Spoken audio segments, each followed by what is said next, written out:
Okay, thank you sir. Thank you यार, thank you, आपने कोई रिमाइंड कोई किया। बात। ओके। अच्छा, इसके अंदर आपके पास दो तरह की चीज़ें आ जाती हैं। एक आपका यूज़र इंटरफेस मैंने आपको बता दिया, जिसके अंदर मैंने आपको एक डिजिटल यूज़र इंटरफेस मैंने आपको बताया, और इसके अलावा मैंने आपको एक नॉन डिजिटल यूज़र इंटरफेस भी मैंने आपको बताया, ठीक है। अच्छा, यूज़र इंटरफेस के बाद आपका जो है वो आपका आ जाता है यूज़र एक्सपीरियंस। यूज़र एक्सपीरियंस आपका क्या होता है कि फॉर एग्जांपल जो भी चीज़ आप देख रहे होते हैं, जो भी चीज़ आप अपनी इस्तेमाल कर रहे होते हैं, तो आप हर चीज़ को आप एक्सपीरियंस कर रहे होते हैं, ठीक है।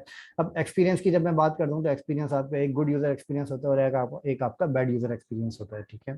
तो जो आपका गुड यूज़र एक्सपीरियंस होता है, फॉर एग्जांपल अगर मैं आपको एक मिसाल दूं कि अगर आज से तकरीबन 5 7 8 साल पहले की अगर आप बात करें, तो उसके अंदर आपके पास जो मोबाइल फ़ोन्स आपके पास होते थे, वो मोबाइल फ़ोन्स आपके पास कीपैड वाले होते थे, जिसको आप दबाते थे अपने पास बटन, ठीक है। अभी आज के दौर में जो आपके मोबाइल फ़ोन्स हैं, वो आपके पास मोबाइल फ़ोन्स वो हैं जिनको आप टच करते हैं, जो आपके टच स्क्रीन होते हैं, ठीक ठीक है। अच्छा, अब सिर्फ यही नहीं होता है, बल्कि आपके पास मोबाइल फ़ोन्स ऐसे होते हैं जिनका, कुछ मोबाइल फ़ोन्स ऐसे होते हैं उनका वेट आपका कम होता है, कुछ मोबाइल फोन्स ऐसे होते हैं जिनका वेट आपका ज्यादा होता है, ठीक है। तो हर हर चीज का अपना आपका एक यूजर एक्सपीरियंस होता है जिसको आप एक्सपीरियंस कर रहे होते हैं, ठीक है। चाहे वो डिजिटल हो या फिर चाहे वो नॉन डिजिटल हो, तो हर चीज आपकी, जिसका भी आपका यूजर इंटरफेस होता है जो आप इस्तेमाल करते हैं, तो हर चीज का आपका यूजर एक्सपीरियंस होता है। अच्छा, तो अब जैसे फॉर एग्जांपल मैंने आपको एक एग्जांपल ये दी कि जो हम यूजर इंटरफेस और जो यूजर एक्सपीरियंस हम डिजाइन करते हैं, वो हम डिजाइन करते हैं वेबसाइट, मोबाइल ऐप और वॉचेस के लिए, ठीक है। अच्छा, अब वेबसाइट के लिए जब हम किसी भी वेबसाइट के लिए जब हम यूजर इंटरफेस और यूजर एक्सपीरियंस हम उसका डिजाइन करते हैं, तो दैट मीन्स कि वो आपका एक तो डिजिटल है, ठीक है, और इसके अलावा आपका जो है वो जो आपका यूजर इंटरफेस है, वो आपका किसी ना किसी, या तो लैपटॉप में यूज होगा, या तो वो कि आपकी किसी ना किसी मोबाइल फोन में यूज होगा, जिसको हम रिस्पॉन्सिव कहते हैं, ठीक है।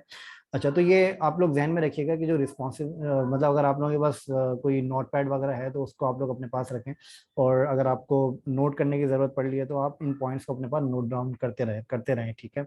और ये जो प्रेजेंटेशन मैं आपको दिखा रहा हूँ, ये भी मैं आप लोगों को शेयर कर दूंगा, तो इसके बारे में आपको आइडिया हो जाएगा। अच्छा, यूजर इंटरफेस और यूजर एक्सपीरियंस डिजाइन का मैंने आपको थोड़ा सा कॉन्सेप्ट मैंने आपको बताया कि यूजर इंटरफेस क्या होता है और यूजर एक्सपीरियंस क्या होता है। यूजर इंटरफेस आपका वो होता है जो कि आपका बिल्कुल एक डिजाइन होता है जिसको आप व्यू कर रहे होते हैं, ठीक है। और यूजर एक्सपीरियंस आपका वो होता है जो कि आप यूज कर रहे होते हैं, तो वो आपका यूजर एक्सपीरियंस होता है, ठीक है। तो आपका यूजर इंटरफेस और यूजर एक्सपीरियंस में एक सिंपल सी डेफिनेशन आपको मैंने ये बता दी, ठीक है। अच्छा, इसके अंदर कोई भी चीज आप यहाँ पर सीखेंगे तो उसके अंदर दो दो चीजें होती हैं। एक आपका होता है कि आपको बेसिक्स अपनी स्ट्रॉन्ग करना, ठीक है। और दूसरी चीज आपकी होती है जिसके अंदर आप अपने कॉन्सेप्ट्स को क्लियर करते हैं, ठीक है। तो अभी आपको जो है वो मैं आपको बिल्कुल बेसिक बता रहा हूँ कि यूजर इंटरफेस क्या होता है और यूजर एक्सपीरियंस क्या होता है। फिर इसके बाद मैं आपको इसके कॉन्सेप्ट्स को मैं क्लियर करूंगा कि कॉन्सेप्ट्स आपके कैसे क्लियर होते हैं, कौन सी, अगर आप कोई ऐप डिजाइन करते हैं तो उसको डिजाइन करने का पूरे स्टेप्स क्या होते हैं, वो सारी चीजें हम इस कोर्स के अंदर देखेंगे। और ना सिर्फ स्टेप्स के बारे में बताऊंगा, बल्कि उसके अंदर हम मल्टीपल प्रोजेक्ट्स भी बनाना हम सीखेंगे। और मतलब जो भी मैं आप लोगों को पढ़ा रहा हूँ उसको हर 2 से 3 दिन के बाद मैं आप लोगों को एक असाइनमेंट भी दिया करूंगा, और उस असाइनमेंट को आप जो है वो उस असाइनमेंट के अंदर आप जो है वो इंटीग्रेट करेंगे, इम्प्लीमेंट करेंगे जो भी चीज़ें मैं आपको सिखाऊंगा, ठीक है। अच्छा, अब इसके अंदर जो सबसे ज़्यादा इंपॉर्टेंट चीज़ है वो है आपका एक रिसर्च वर्क, और उसके अलावा आपके एक है प्रैक्टिस, ठीक है। अगर आप अपनी रिसर्च स्किल आप अगर उसको अच्छे तरीके से आप नहीं करते हैं, और अगर आप अपनी प्रैक्टिस आप सही से नहीं करते हैं, तो आप यूआई और यूएक्स डिजाइनिंग में आप एक्सपर्ट आप नहीं हो सकते, ठीक है। अगर आप एक्सपर्ट होना भी चाहेंगे तो आप उसके अंदर नहीं हो सकते। आपको अपना इंटरेस्ट उसके अंदर सबसे पहले अपना दिखाना होगा, और उसके जब आप इंटरेस्ट दिखाएंगे तो उसके अंदर रिसर्च भी करेंगे, और रिसर्च के साथ साथ आप उसके अंदर प्रैक्टिस भी करेंगे, ठीक है। तो अगर आपका इंटरेस्ट इसके अंदर नहीं होगा तो फिर आप ना तो रिसर्च करेंगे ना तो आप प्रैक्टिस करेंगे। तो ये बहुत ज़्यादा इंपॉर्टेंट चीज़ है अगर आप इसके अंदर अपना करियर आप बनाना चाहते हैं, ठीक है। ओके, तो यूजर इंटरफेस और यूजर एक्सपीरियंस डिजाइन के लिए जो सबसे ज्यादा मोस्ट ट्रेंडिंग सॉफ्टवेयर है वो है फिग्मा, ठीक है। फिग्मा इस वक्त का जो उनका जो है वो सबसे ज्यादा ट्रेंडिंग सॉफ्टवेयर है यूजर इंटरफेस और यूजर एक्सपीरियंस को डिजाइन करने के लिए। फिग्मा के बारे में अगर आप में से, जी बोलें। अस्सलाम वालेकुम सर, आपकी आई थिंक साइट वो ना स्टक हो गई है। ये मैंने अभी रोकी हुई है यहाँ पे, मैं अभी कुछ भी नहीं। अच्छा जी, अच्छा सर, मुझे लगा स्टक हो गई, सॉरी। नहीं ये रोकी हुई है मैंने। अच्छा। ओके। अच्छा, फिग्मा एक सॉफ्टवेयर है, ठीक है। अच्छा, फिग्मा एक सॉफ्टवेयर है जिसके अंदर हम जो है वो यूजर इंटरफेस और यूजर एक्सपीरियंस को हम डिजाइन करते हैं, ठीक है। तो जो भी हम अपना यूजर इंटरफेस और यूजर एक्सपीरियंस हम डिजाइन करेंगे वो हम फिग्मा की मदद से करेंगे, ठीक है। और फिग्मा के साथ साथ मैं आपको इसका थोड़ा सा एक टच दूंगा जिसके अंदर हम इसकी डिजाइनिंग को भी हम सीखेंगे, जिसके अंदर हम एडोब फोटोशॉप और एडोब इलस्ट्रेटर को हम इन डिटेल देखेंगे कि इसके अंदर और क्या क्या चीज़ें हमारी होती हैं और किस तरीके से हम अपने डिज़ाइन करते हैं। उससे पहले हम फिग्मा को बहुत ज़्यादा हम डिटेल के अंदर हम देखेंगे कि फिग्मा के अंदर आप यूज़र इंटरफेस और यूज़र एक्सपीरियंस को आप कैसे डिज़ाइन करते हैं, ठीक है। इसके अंदर बेस्ट प्रैक्टिसेस क्या होती हैं फिग्मा के अंदर, और इसके अंदर आप प्रोफेशनली कैसे काम करते हैं, उसके बारे में हम फिग्मा के अंदर हम यहाँ पे देखेंगे, ठीक है। तो फिग्मा आपका सॉफ्टवेयर है जिसको हम यूज करेंगे। तो सबसे पहले आप एक काम ये करिएगा कि फिग्मा को आप सबसे पहले आप डाउनलोड कर लीजिएगा, ठीक है। तो फिग्मा को डाउनलोड करने का आपके पास सबसे आसान तरीका ये है कि अगर आपको यहाँ पर इसका डाउनलोड का लिंक मिल जाता है तो बहुत अच्छी बात है, लेकिन अगर आपको यहाँ पे डाउनलोड का लिंक अगर आपको नहीं मिलता तो आप गूगल पे भी आप डाउनलोड लिख के आप सर्च कर सकते हैं, ठीक है। तो अगर आप फिग्मा के डाउनलोड के लिंक के ऊपर आप जाएंगे, जो कि आप यहाँ पर अगर फुटर के अंदर जाएंगे फिग्मा के, तो यहाँ पर आपको इसका डाउनलोड का लिंक आपको मिल जाएगा। आप बिल्कुल इसके अंदर नीचे जाएं और नीचे जाने के बाद आप बिल्कुल जब लास्ट में जाएंगे तो आपको यहाँ पर इसका एक डाउनलोड का लिंक आपको यहाँ पे नजर आ जाएगा, डाउनलोड्स का, ठीक है। तो जब आप इस लिंक के ऊपर क्लिक करेंगे तो आपके पास कुछ इस तरह का एक पेज खुलेगा, और इस पेज को खोलने के बाद आपको क्या करना है, आपको यहाँ पर अगर तो आप मैकबुक यूज कर रहे हैं तो आप मैकबुक के हिसाब से आप यहाँ पर download app for Mac OS आप यूज करेंगे। अगर आप विंडोज यूज कर रहे हैं तो आप desktop app for Windows use करेंगे, ठीक है। अच्छा, और अच्छा, तो ये मैंने आपको फिग्मा के बारे में मैंने आपको बताया कि फिग्मा को आपको कैसे डाउनलोड करना है, ठीक है। तो अच्छा, फिग्मा के बाद फिग्मा के अंदर हम करेंगे यूआई और यूएक्स, हम इसके अंदर डिजाइन करेंगे, ठीक है। अच्छा, अब इसके अंदर अगर आप फिग्मा को आप कंप्लीट कर लेते हैं तो फिग्मा के बाद हम सीखेंगे एडोब फोटोशॉप और एडोब इलस्ट्रेटर, ठीक है। और एडोब फोटोशॉप के अंदर हम सीखेंगे कि आप इमेज एडिटिंग कैसे करते हैं, और एडोब इलस्ट्रेटर के अंदर हम सीखेंगे कि आप जो है वो वेक्टर ग्राफिक्स आप कैसे बनाते हैं, ठीक है। अच्छा, यूआई यूएक्स को कंप्लीट करने के बाद आपकी जर्नी जो है वो आपकी यहाँ पर ख़त्म नहीं होती यूआई यूएक्स में। मतलब यूआई यूएक्स को आप ऐसे कंसिडर करें, मैं मेरी अपनी सजेशन है, आप चाहें तो इसको आप स्किप भी कर सकते हैं, लेकिन मेरी अपनी सजेशन ये है कि देखें, कोई भी चीज़ आप मुझसे लिंक मत करिएगा कि अगर मैं आपको ये चीज़ अगर मैं बता रहा हूँ आपको तो मैं आपसे ये कह रहा हूँ कि आप मुझसे ही सीखें, ठीक है। मैं आपको ये सोच के नहीं बता रहा, मैं आपको ये सोच के बता रहा हूँ कि आप अगर आगे अपना पाथ को कंटिन्यू करना चाहते हैं तो आपको किस तरफ जाना चाहिए और आपको क्या क्या चीज़ें आगे आपको सीखनी चाहिए, ठीक है। तो ये मत सोचिएगा कि मैं आपको बता रहा हूँ तो मैं आपको ये कह रहा हूँ कि आप मेरे पास इसके बाद एडमिशन ले लें। तो मैं आपको हरगिज़ ये नहीं कह रहा, मैं आपको सिर्फ ये बता रहा हूँ कि एक जर्नी मैं आपको बता रहा हूँ कि ये जर्नी आपको फॉलो करनी चाहिए, जो कि आपको इंटरनेट पे आसानी से आपको नहीं मिलती, ठीक है।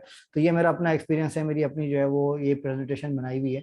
तो ये इस तरह की प्रेजेंटेशन आपको इंटरनेट पे कहीं पे भी नहीं मिलेगी, आप ढूंढ लें, आपको खुद ही पता चल जाएगा, ठीक है। अच्छा, जब आप इसके अंदर यूजर इंटरफेस और यूजर एक्सपीरियंस डिजाइन को जब आप सीख लेंगे तो इसके बाद आपको क्या करना है, इसके बाद आपको जाना है फ्रंट एंड डेवलपमेंट के अंदर या फिर बैक एंड डेवलपमेंट के अंदर, ठीक है। अगर मुझसे आप सेशन लेंगे तो मैं आपसे कहूंगा कि आप फ्रंट एंड डेवलपमेंट के अंदर जाएं, क्योंकि यूजर इंटरफेस और यूजर एक्सपीरियंस डिजाइन वो आपकी सबसे ज्यादा सिंपल आपकी एक स्किल सिंपल आपका स्किल सेट है, ठीक है। अच्छा, तो सिंपल स्किल सेट के अंदर आपको क्या होगा कि यूजर इंटरफेस और यूजर एक्सपीरियंस डिजाइन को जब आप डिजाइन करेंगे तो इसमें आपको आइडिया होगा, थोड़ा सा आपके कॉन्सेप्ट क्लियर होना शुरू हो जाएंगे कि आपकी वेबसाइट क्या होती है, आपकी मोबाइल ऐप क्या होती है, और आपकी वेबसाइट का पूरा वर्क फ्लो आपका कैसे चलता है, आपकी मोबाइल ऐप का पूरा वर्क फ्लो आपका कैसे चलता है और कैसे डिजाइन होता है, ठीक है। अच्छा, जब आप वो कॉन्सेप्ट जब आपको क्लियर हो जाएंगे तो फिर उन कॉन्सेप्ट्स को क्लियर करने के बाद हम ये देखेंगे कि जो आपने डिजाइन बनाया है यूआई यूएक्स के अंदर, उस डिजाइन को आप फ्रंट एंड यूजर इंटरफेस को आप फ्रंट एंड फंक्शनैलिटी के अंदर आप कैसे कन्वर्ट करेंगे, जिसको आप यूज कर सकें, जिसको आप जो है वो जिसकी आप कोडिंग लिख सकें, ठीक है, फ्रंट एंड की कोडिंग लिख सकें।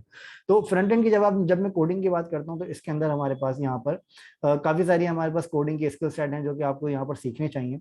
अच्छा, कोडिंग लैंग्वेजेस के अंदर हमारे पास सबसे पहले ऑन टॉप है जो कि है हमारे पास HTML कोड, HTML CSS, ठीक है। HTML CSS जो है ये आपकी सब कोडिंग की सबसे ज्यादा बेसिक आपकी एक रिक्वायरमेंट है, जो कि आपको फ्रंट एंड जो है वो आपका इन तीन चीजों के बगैर आपका नहीं होता है, जिसके अंदर आपकी आती है HTML, CSS और जावास्क्रिप्ट, ठीक है। ये तीन चीजें आपको बहुत ज्यादा इंपॉर्टेंट है जो कि आपको UI UX के बाद फ्रंट एंड डेवलपमेंट के लिए आपको सीखनी चाहिए, ठीक है। अच्छा, फिर इसके बाद आपके पास यहाँ पर आ जाता है आपके पास रिएक्ट जेएस, ठीक है। रिएक्ट जेएस आपके पास आ जाता है, आपके एंगुलर जेएस, व्यू जेएस। अच्छा, इन तीनों में से आप कोई एक ऑप्शनल है, मतलब इन तीनों में से आप जो है वो कोई एक कर लें, बाकी दो आप अ, बाकी किसी दो को आप स्किप कर सकते हैं, ठीक है। लेकिन इन तीनों में से अगर आप मुझसे सजेशन लेंगे तो मैं आपसे कहूंगा कि आप रिएक्ट जेएस और नेक्स्ट जेएस को आप इन दोनों में से कोई एक आप सीख लें तो आपको ये दोनों ऑटोमेटिकली कवर हो जाएंगी, ठीक है। तो ये मैं आपको बता रहा हूँ जावास्क्रिप्ट ये चीज कवर करने के बाद, ठीक है। इससे पहले आप इन चीजों के ऊपर फोकस नहीं कर सकते, ठीक है। तो जब तक आपको ये वाली चीजें नहीं आएंगी तब तक आप इन चीजों के ऊपर फोकस नहीं कर सकते। तो आप सबसे पहले आपकी ये आपका फोकस ये होना चाहिए कि आपको सबसे पहले ये 3 चीजों के ऊपर अपनी ग्रिप स्ट्रांग करनी है, तब जाके आप इसके ऊपर आप आगे ये चीजें सीख सकते हैं। ठीक है। अच्छा, फिर इन ये तो आपके कोडिंग की मेन आपकी कोर लैंग्वेजेस हैं जिनको आपको सीखना चाहिए। फिर इसके बाद आप यहाँ पर आते हैं तो यहाँ पर आपके कुछ फ्रेमवर्क्स आपके यहाँ पर हैं। इन फ्रेमवर्क्स को आपको यहाँ पर सीखना मतलब ये फ्रेमवर्क्स ऐसे हैं कि अगर आप इन चीज़ों को अगर आप सीख लेंगे तो ये फ्रेमवर्क्स आपके ऑटोमेटिकली कंप्लीट हो जाएंगे। मतलब आपको इनका पूरा आपको कॉन्सेप्ट इनका क्लियर हो जाएगा कि ये फ्रेमवर्क्स आपके किस तरीके से काम करते हैं। ठीक है। तो जब आपको ये चीज़ क्लियर हो जाएगी तो आप इन फ्रेमवर्क्स को आप आसानी से आप यूज़ भी कर सकते हैं। आपको इनको इंडिविजुअली अलग अलग सीखने की जरूरत नहीं पड़ेगी। ठीक है। मतलब इनमें से किसी को भी आपको अलग अलग इंडिविजुअली सीखने की जरूरत नहीं पड़ेगी अगर आप इनके ऊपर सही तरीके से आप काम कर लेते हैं। ठीक है। मजेंटो को मैं यहाँ से हटा देता हूँ क्योंकि ये आपका बैकएंड डेवलपमेंट के अंदर आ जाता है। ठीक है। तो ये चीज़ें आपको जो है अगर आप इन चीज़ों के ऊपर फोकस कर लेते हैं तो आपको ये चीज़ें सीखने की जरूरत नहीं पड़ेगी। आपको काफ़ी सारी चीज़ें आपको क्लियर हो जाएंगी इनके अंदर। अच्छा, फिर अस्सलाम वालेकुम सर, एक क्वेश्चन आपसे ये है मेरा। जी बोलें। ये यूजर एक्सपीरियंस में जो आप कह रहे हैं यूएक्स में, तो ये हमारा कोडिंग तो हम ज़रा फ्रंट एंड में सीखते हैं ना, एचटीएमएल होगी, सीएसएस होगी और जावास्क्रिप्ट। मैं तो इसके यूएक्स अंदर आपकी कोडिंग नहीं है, बिल्कुल नहीं है कोडिंग इसके अंदर आपकी। यूएक्स और यूआई में दोनों में कोडिंग नहीं है? नहीं, यूआई और यूएक्स के अंदर कोडिंग नहीं होती। ये फ्रंट एंड डेवलपमेंट का पार्ट नहीं है, ये आपका यूआई यूएक्स का पार्ट है। फ्रंट एंड डेवलपमेंट का जो पार्ट है ना वो आपका सिर्फ इतना पार्ट है आपका फ्रंट एंड डेवलपमेंट का। ठीक है। अच्छा ये वाला पार्ट आपका नहीं है फ्रंट एंड डेवलपमेंट का।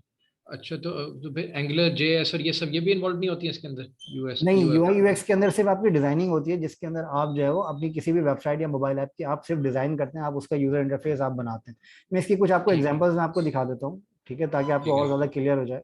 फॉर एग्जाम्पल ठीक मैं है, अगर ठीक आपको है। यहाँ पर दिखाऊं आपको तो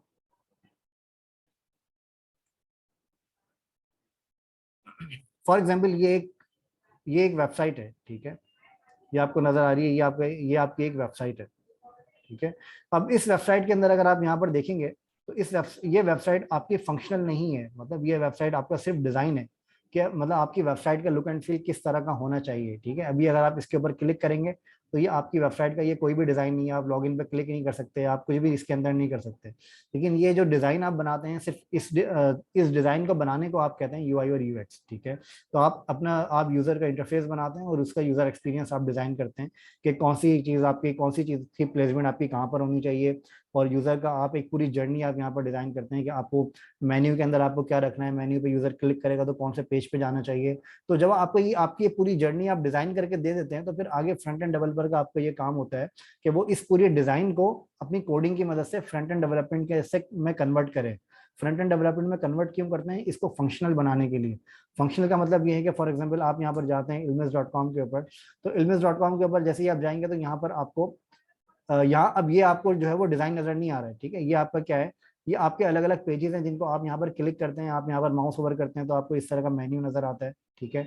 आप यहाँ पे क्लिक करते हैं तो आपको इस तरह का मेन्यू नजर आता है। आप किसी भी लिंक के ऊपर क्लिक करके आप उन लिंक्स के ऊपर आप मूव कर सकते हैं। ठीक है। तो ये आपकी पूरी फंक्शनैलिटी होती है जो कि आप फ्रंट एंड डेवलपमेंट के अंदर आप इसको क्रिएट करते हैं। ठीक है।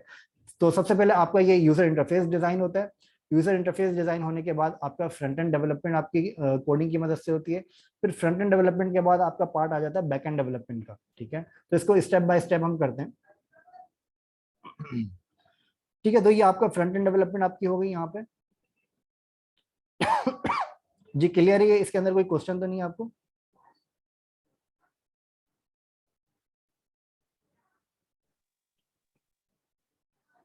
क्लियर है सर, थैंक यू। ओके। अच्छा, अब यूआई यूएक्स के अंदर मैंने आपको जैसे बताया कि आप फिग्मा यूज करते हैं, एडोब एक्सडी यूज करते हैं, एडोब फोटोशॉप और एडोब इलस्ट्रेटर। इनविजन को आप इग्नोर कर दें क्योंकि ये इतना ज्यादा इंपॉर्टेंट नहीं है। तो इसके अंदर ये है कि इनविजन आपको इतना ज्यादा यूज नहीं होता है। मतलब ये छोटे छोटे तो काफी सारे सॉफ्टवेयर हैं जो कि आपके यूज होते हैं, लेकिन इसके अंदर ये मेन इंपॉर्टेंट ये सॉफ्टवेयर हैं जिनको अगर आप सीख लेते हैं तो आप यूआई यूएक्स को आप इजीली आप डिजाइन कर सकते हैं। ठीक है। इनके अंदर आपका ये वाला सॉफ्टवेयर जो है फिग्मा, ये सबसे ज्यादा इंपॉर्टेंट सॉफ्टवेयर है। और फिग्मा के आप इन दोनों में से एक ऑप्शनल है आपके लिए। मतलब आप अगर एक फिग्मा को आप सीख लेंगे तो आपकी एडोब एक्सडी आपको ऑटोमेटिकली कवर हो जाएगा, क्योंकि इन दोनों के अंदर ऑप्शंस जो हैं वो तकरीबन सिमिलर ऑप्शंस हैं।